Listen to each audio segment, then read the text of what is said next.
আমরা বিশ্বাস করি এই শোভাযাত্রার মাধ্যমে আমরা মান্দা ভোটার ভাইদেরকে আমরা আহ্বান জানাবো, আগামী দিনে আমরা সবাই মিলে একটি নতুন বাংলা গড়ব, যে বাংলায় দুর্নীতি থাকবে না, যে বাংলায় সন্ত্রাস থাকবে না, যে বাংলায় মাদক থাকবে না, যে বাংলায় কেউ গডফাদার হবে না, যে বাংলায় আগামী দিনে চাঁদাবাজদের ঠাঁই হবে না।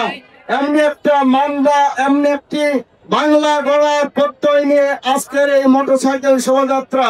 আমরা মান্দার ভোটার ভাইদের কাছে আহ্বান জানাবো, আপনার একটা ভোট আগামী দিনে একটি নতুন বাংলা গঠিত হবে, যে বাংলাদেশে বৈষম্য থাকবে না, যে বাংলাদেশে ন্যায় ইনসাফপূর্ণ একটি মানবিক বাংলা হবে।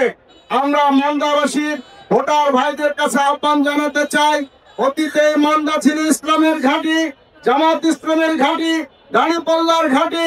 অতীতে আওয়ামী লীগের কাছ থেকে আমরা এই মান্দাকে ছিনিয়ে নিয়েছিলাম।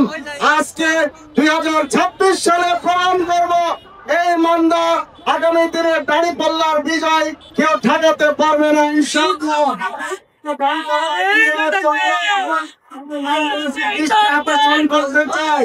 আমরা আজকে মোটরসাইকেল শোভাযাত্রায় যারা আসছেন তাদেরকে সর্বোচ্চ ধৈর্য ধারণের তৌফিক আমরা আল্লাহর কাছে কামনা করব।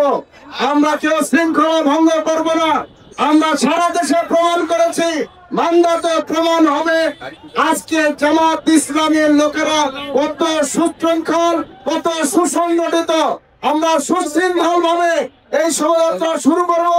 আমাদের নেতৃবৃন্দ ইতিমধ্যে রোড ম্যাপ দিয়েছে, আপনারা জানেন। এই রোড ম্যাপ পর্যন্ত সেই জায়গায় আরেকটা পথসভার মাধ্যমে আমরা আজকের এই প্রোগ্রাম সমাপ্তি করবো ইনশাআল্লাহ।